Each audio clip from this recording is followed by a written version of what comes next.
बेहद स्वागत है जी। सभी स्टूडेंट्स का बेहद ख़ास प्रोग्राम करेंगे और एक नई इन्फॉर्मेशन जसमीत जी हमारे साथ शेयर करेंगे। जसमीत जी ने जो पिछले रिजल्ट्स को एनालाइज किया है, उसके बाद एक बड़ा फैक्टर उभर के सामने आया है कि पिछले वक्त में कनाडा से रिफ्यूज़ल का बड़ा कारण, ज़्यादातर रिफ्यूज़ल का बड़ा कारण रहा प्रोफाइल मिसमैच। बहुत सारे स्टूडेंट्स जिनका स्कोर 6.5 था, 6 ईच था, उनको प्राइवेट कॉलेजेस में एडमिशन के लिए भेजा गया और ऐसे सभी बड़ी संख्या में स्टूडेंट्स को रिफ्यूज़ल मिले हैं कनाडा से, जिनके प्रोफाइल बहुत अच्छे थे लेकिन उन्हें बार बार प्राइवेट कॉलेज में रीअप्लाई किया गया। तो मल्टीपल रिफ्यूज़ल आने का एक बड़ा कारण जसमीत जी ने इसे पता किया है, रिसर्च की है, रिजल्ट्स के एनालिसिस के बेसिस पे। और अब बहुत सारे स्टूडेंट्स जिनको प्राइवेट कॉलेजेस से मल्टीपल रिफ्यूज़ल के बाद जसमीत जी ने रीअप्लाई किया तो उनको रिजल्ट मिल रहे हैं और प्रोसेसिंग टाइम भी बड़ा कम आ रहा है। तो ऐसे में बड़ी क्लियर कट जसमीत जी की इंस्ट्रक्शन है सभी स्टूडेंट्स को, अगर आपके 6.5 बैंड है, 7 हैं, 8 हैं, नॉट लेस देन 6 हैं, तो प्राइवेट कॉलेज को अवॉइड कीजिए। अगर आपको बिल्कुल कोई काम नहीं करना, सिर्फ और सिर्फ एजुकेशन के लिए जाना है, फिर आप सोच सकते हो कोई भी कॉलेज। लेकिन अगर आपको वहाँ जाके काम भी करना है, तो पोस्ट स्टडी वर्क परमिट का बेनिफिट लेना है, तो भूल के भी आप प्राइवेट कॉलेज की तरफ रुख मत कीजिएगा। जसमीत जी हमारे साथ हैं। जसमीत जी, आपका बेहद स्वागत है। Hello everyone. जसमीत जी, कैसे आपने इतना डाटा जब चेक किया स्टूडेंट्स का, तो कैसे आपने फाइंड किया कि बहुत सारे स्टूडेंट्स प्राइवेट कॉलेजेस में भेजे गए थे और रिफ्यूज़ल?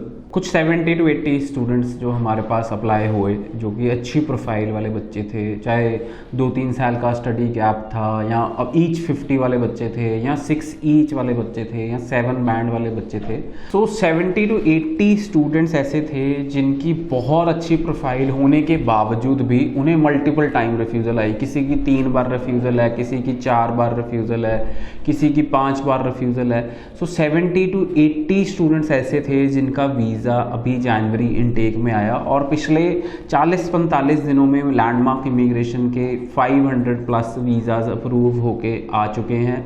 सो स्टूडेंट्स, और मैंने देखा है कि जो भी बच्चे फर्स्ट टाइम रिफ्यूज़ हुए या जिनकी फ़ाइल में कोई दिक्कत नहीं थी, जिनको ऐसे ही रिफ्यूज़ल आ गई मतलब कोई जेन्युइन रीज़न नहीं था, उन सबको वीज़ा सेकेंड टाइम में मिल गया है।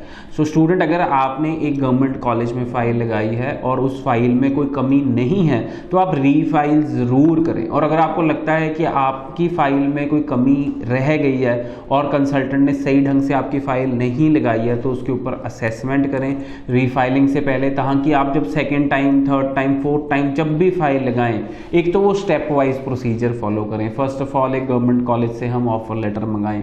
सेकेंड ऑफ ऑल, उस कॉलेज में हम फीस भरें। Third of all, GIC account खुलाएं, उसके अंदर हम पैसे डालें, और उन जब दोनों की रिसीट आ जाए तो मेडिकल करवा के अपनी फ़ाइल लॉन्च करें, ना कि हम सिर्फ एक किसी की बातों में आ जाएं। बिकॉज अगर स्टेप वाइज प्रोसीजर नहीं फॉलो करेंगे तो वीज़ा चांसेस बहुत कम है।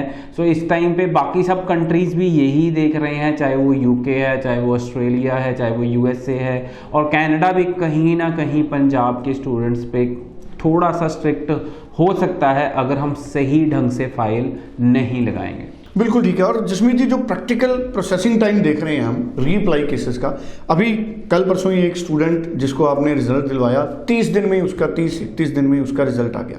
Practical processing time reapply case में इतना कम क्यों हो रहा है?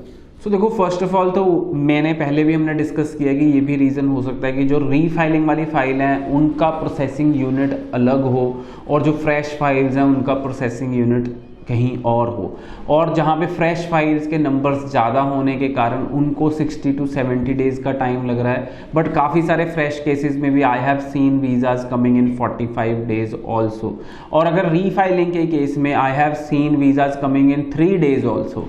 सो अगर रीफाइलिंग के केस में हमारे पास वीज़ा 3 दिन में भी वीज़ा अप्रूवल्स आए हैं।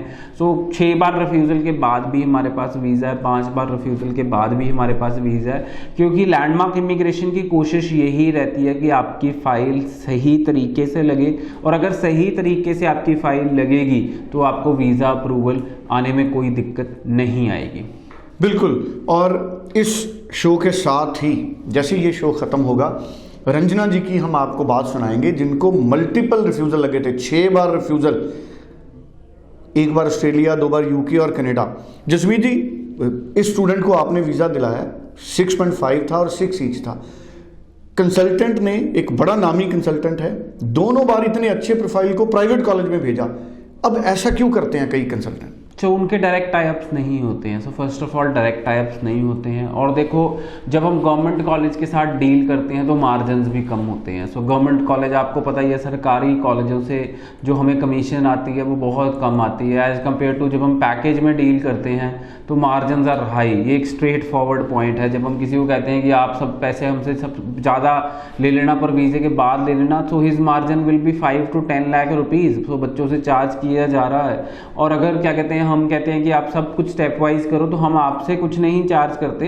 जो हमारी कमीशन है वो कॉलेज से आ जाता है, वो somewhere between 50,000 to 1 lakh rupees के बीच में होती है। So I am very very very transparent on the show also कि जो मार्जिन्स रहते हैं गवर्नमेंट कॉलेजेस में वो काफ़ी मीडियम रहते हैं और जो प्राइवेट कॉलेजेस में मार्जिन रहते हैं वो हाई रहते हैं। ये भी एक बहुत बड़ा रीज़न हो सकता है। बिल्कुल जी, बड़ी क्लैरिटी से जसमीत जी ने सारी चीज़ें बताई हैं। जसमीत जी, अभी रीअप्लाई का चांसेस कितना ब्राइट है? मई इंटेक में बहुत ब्राइट है। जिन बच्चों को लगता है कि उनको वैलिड रीजंस की वजह से रिफ्यूज़ल नहीं आई है, चाहे वो मेरे से अप्लाई हैं या कहीं और से अप्लाई हैं, और आप रीफाइलिंग ज़रूर करें। अगर आप SDS हैं तो रीफाइलिंग ज़रूर करें। अगर आपकी 2 बार 3 बार भी रिफ्यूज़ल आई और आपको लगता है कि आपकी प्रोफाइल में कमी नहीं है, फिर भी एक स्ट्रॉन्ग रीफाइलिंग करें। अपनी डॉक्यूमेंटेशन में इम्प्रूवमेंट लाएं, फाइनेंशियल डॉक्यूमेंट साथ लगाएं और रीफाइलिंग करें। रीफाइलिंग पे बहुत अच्छे रिजल्ट्स आ रहे हैं।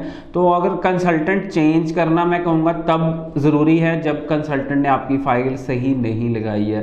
बट अगर कंसल्टेंट ने आपकी फ़ाइल सही लगाई है तो रीफाइलिंग ज़रूर करें। चलिए, थैंक यू सो मच। और शो के लास्ट में आप एक बार रंजना जी की बात ज़रूर सुनिए, ध्यान से सुनिए। Thank you so much. Thank you.